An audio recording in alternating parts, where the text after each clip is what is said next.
Magandang araw mga kabarangay! As parents, hindi matatawaran ang ating commitment to give our very best pagdating sa ating mga anak. At di tayo nakiisa sa goal na yan. Tama ka dyan, Miss Jovi. Ang mga health and nutrition experts at institutions sa buong mundo ay in full support sa ating goal to reach every Filipino child's growth potential sa kanyang first 1,000 days.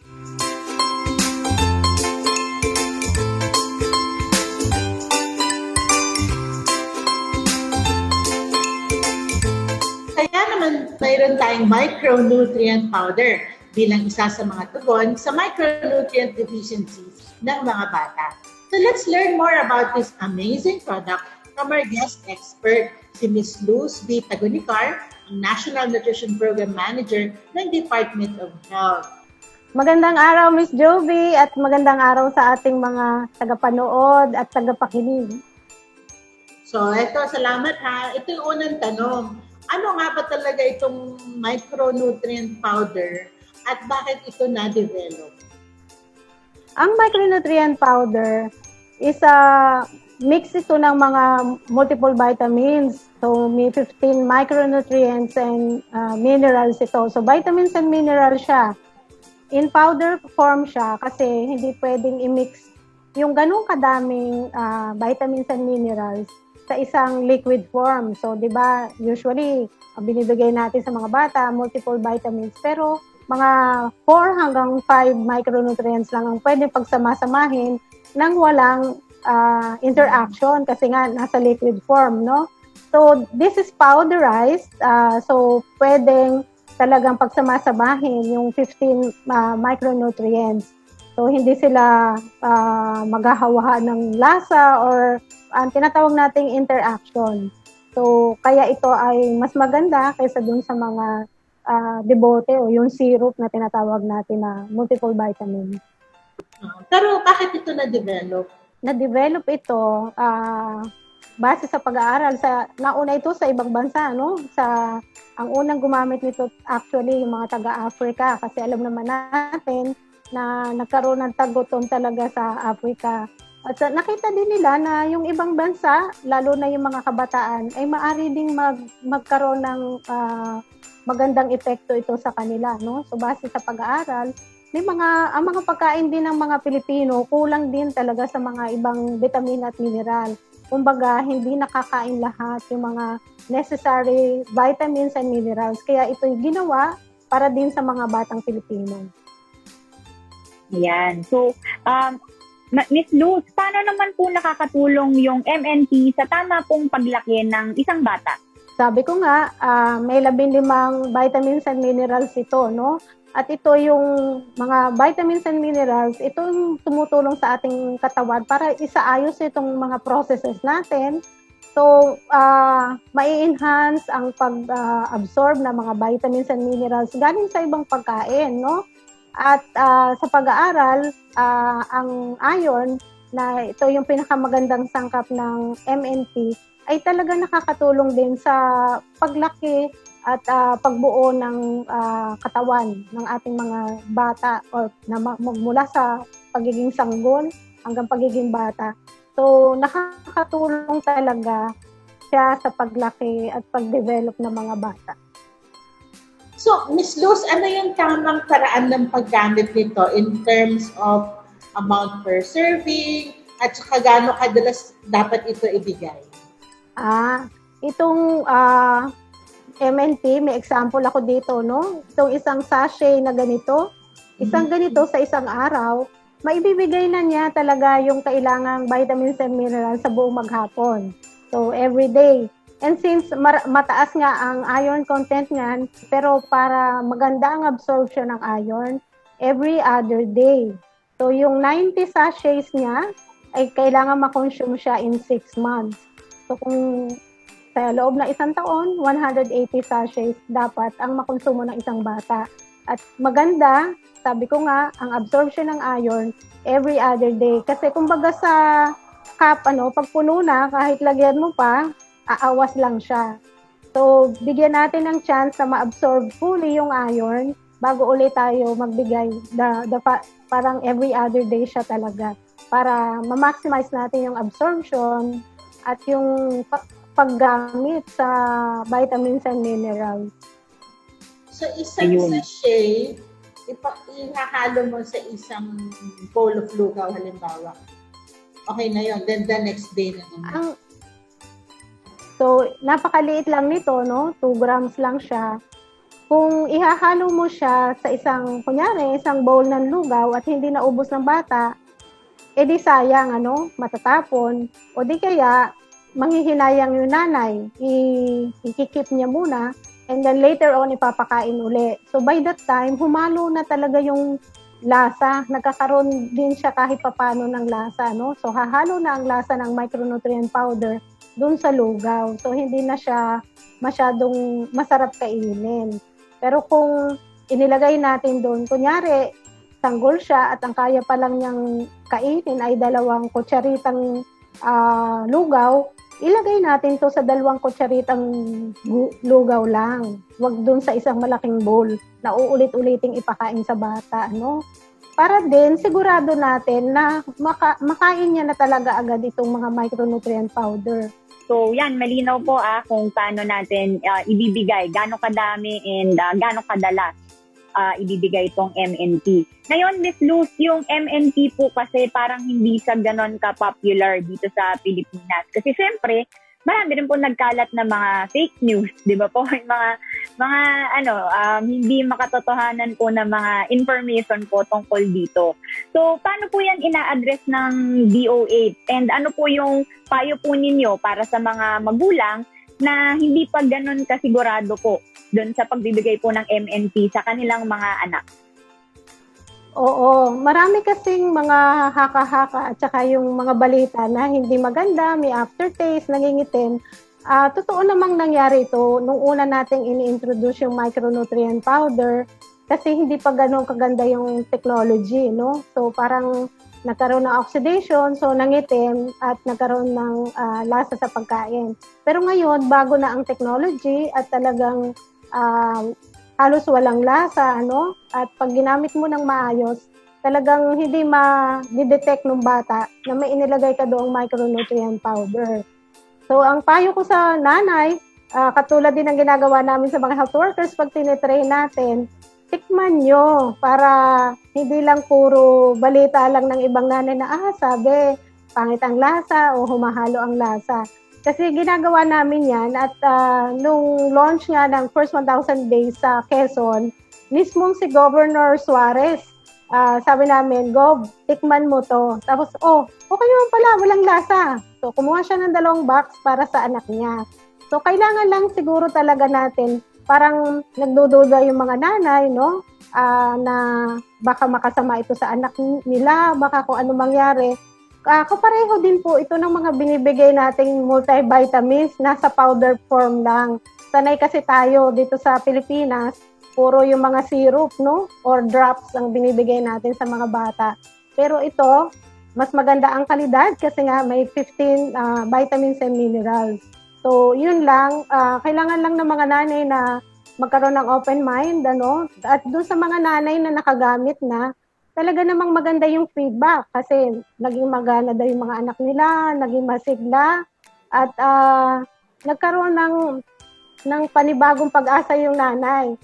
Ganun din, yung ibang nanay, ay naku, hindi naman po tumaba yung anak ko kahit nag-micronutrient powder. Hindi po ito pampataba.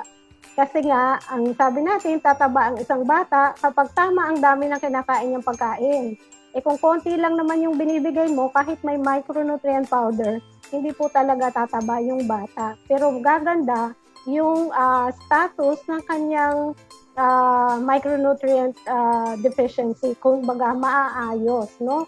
Pero hindi nangangahulugan na nag-MNC ka, ay tataba yung bata. Kasi hindi po ito pagkain na pampataba. Oo. Maraming misconception na ganyan, no? Akala pampataba. Anong vitamins para tumaba si baby? Speaking of these mga supplements, kailangan pa bang magbigay ng iba pang micronutrient supplements? Pwede bang pagsabayin kung meron na? Ano ba yung dapat? sabi ko nga, kompleto na itong MNP, no? So, hindi na nila kailangan pang bumili na ibang vitamins. At sa buong araw na kailangan ng bata, nandiyan na lahat yan sa micronutrient powder. At libre pa nila yung makukuha sa health center. So, hindi na nila kailangan magkagastos. At nakakasiguro sila kasi po, ang formulation nito ay pinag-aralan at ito po ay rekomendado ng World Health Organization, ng UNICEF at saka ng World Food Program. Marami pong pag-aaral ang ginawa dito, may mga clinical trials din na ginawa at talagang napatunayan na ito ay epektibo at saka safe para sa mga bata. Ayan, medyo napahapyawan yun na po, Miss Luz, pero ulitin lang natin para sure na sure.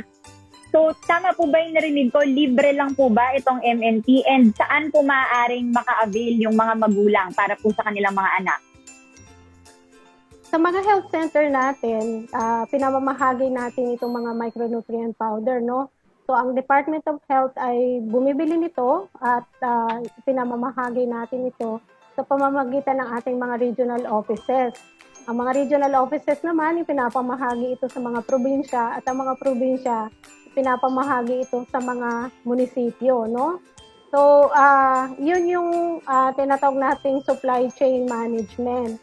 Pero yun na nga ang sinasabi ko, hindi lahat ng pangangailangan din ng buong bansa ay kaya namang tugunan ng Department of Health. So, inaasahan din natin yung mga local government units ay magkaroon naman din ng ambag o share, no? Counterpart. So, pwede rin silang bumili kasi locally available. Meron po tayong 2 local manufacturer ng micronutrient powder at isa din ito sa mga tinatangkilik ng Department of Health. Although, ang marami pong supply nito ay nanggagaling din sa abroad, no? So, pero meron pong mga local manufacturer tayo na pwede rin nating tangkilikin. Ayan, so malinaw po. Maraming salamat po kay Miss Luz. Maraming salamat po sa pag-share niyo po tungkol dito sa micronutrient powder. And for sure, nalinawan yung mga magulang natin dito na medyo may agam-agam o skeptic dun sa paggamit ng micronutrient powder na talaga namang safe and very effective ito para sa mga bata. Maraming salamat po, ma'am. So, mga kabarangay, ready na ba kayo to transform your everyday meals into an amazing superfood for baby? Simulan natin yan sa isang classic Pinoy favorite, ang lugaw. Gawin natin, wow! Simulan mo na, Pat!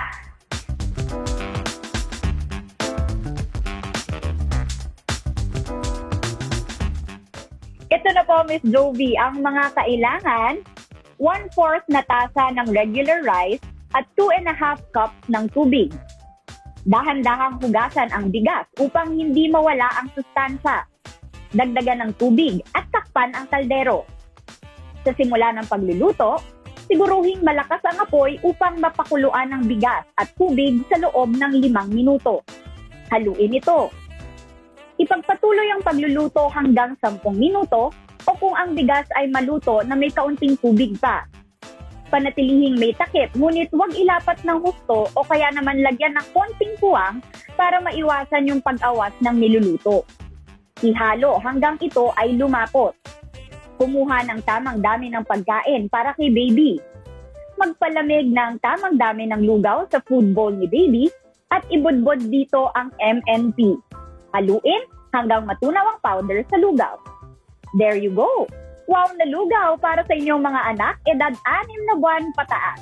Wow na wow lugaw, di ba? Since bago sa pandinig nating mga parents ng MNP, nagbabalik ang ating guest expert to answer our questions about this life-changing micronutrient powder. So, Ms. Luz, unang tanong, pwede bang ihalo ang MNP sa tubig, yung fruit juice, o kahit sa expressed breast milk?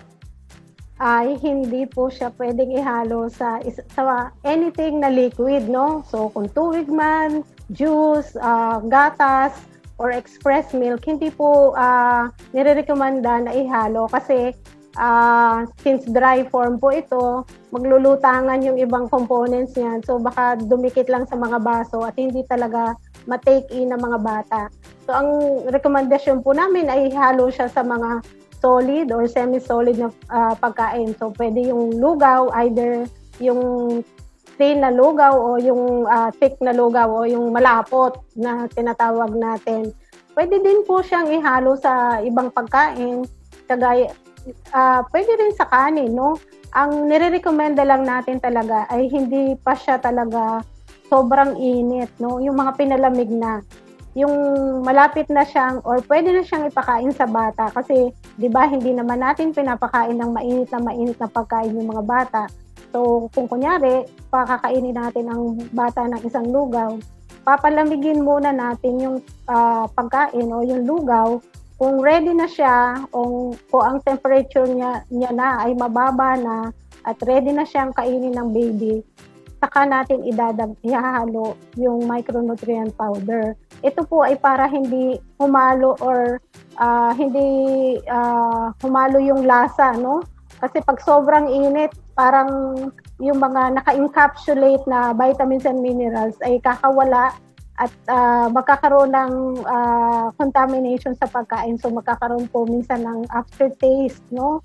So para maiwasan yan, hindi pwede doon sa kumukulong sopas, mainit na kanin. So, kailangan pong palamagin siya na medyo mataas ng konti sa room temperature. Basta yung ready na siyang ipakain sa bata, pwede na siyang dagdagan ng micronutrient powder. Ayan. Ito po, may dagdag po tayong tanong mula sa isa nating kabarangay.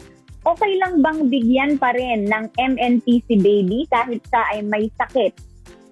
Pwede naman kasi 'di ba pag may sakit ang bata, kulang nga din siya sa pagkain dahil wala siyang gana at yung bata ay nangangailangan din ng vitamina at minerals. Hindi yan pwedeng sabihin na excuse muna kasi may sakit.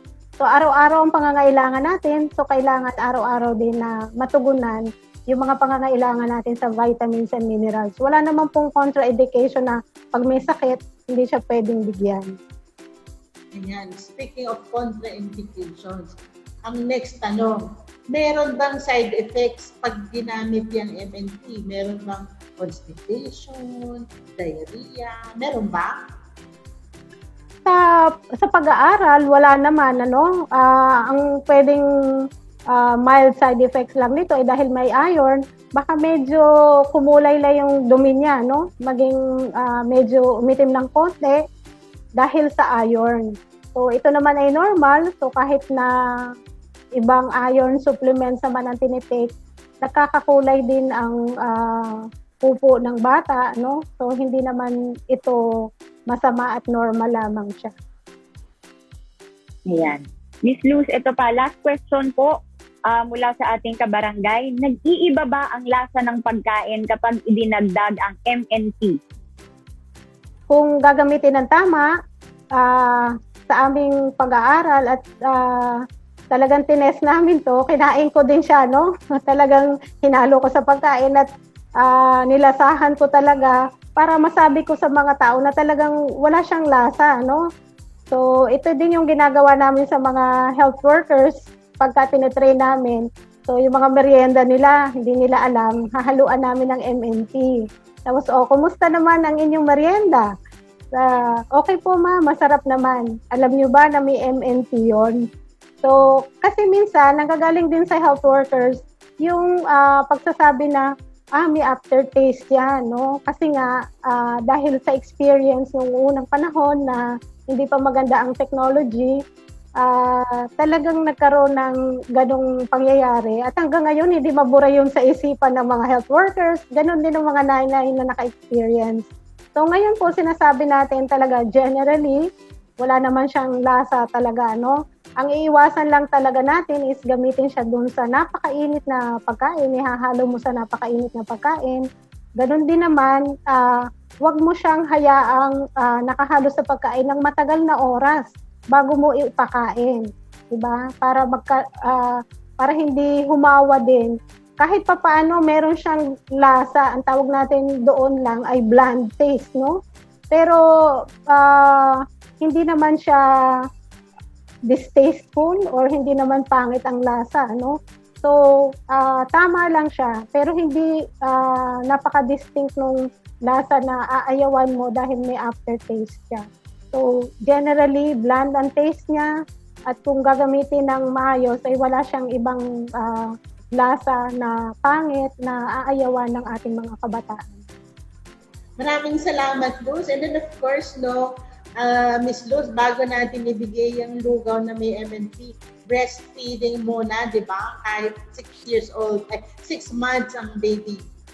Oo, syempre, ang pinapayo natin, habang nagbibigay tayo ng complementary foods na merong micronutrient powder, tuloy pa rin ang pagpapasuso ng nanay kasi ang gatas ng ina pa rin ang the best, at saka best source din siya ng energy na talagang kailangan ng ating mga bata. And of course, walang makakahigit sa gatas ng ina kasi kompleto yan at sapat sa vitamina at mineral. So huwag kalimutan, kahit na nagko-complementary foods ang bata, tuloy-tuloy pa rin ang breastfeeding hanggang 2 taon or beyond, hanggang kaya magpasuso. Ayan. Maraming salamat po, Miss Luz Tagunicar. Maraming salamat po at marami po kaming natutunan ngayong araw na to. Maraming salamat din sa imbitasyon at natutuwa kami dahil nakakapagbahagi din ang Department of Health ng kaalaman sa ating mga nanay.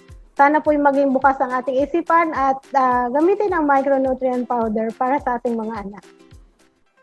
A humble meal can become extraordinary sa tulong ng MNP. Kaya gawing bahagi ito ng complementary feeding ng ating mga anak. Kasi with MNP, makakasiguro kayong you are doing your very best para sa first 1,000 days ni baby. Sana'y nagustuhan ninyo ang episode natin today. Magkita-kita ulit tayo next week dito lang sa Barangay Nanay! Hanggang sa muli! Hanggang sa muli!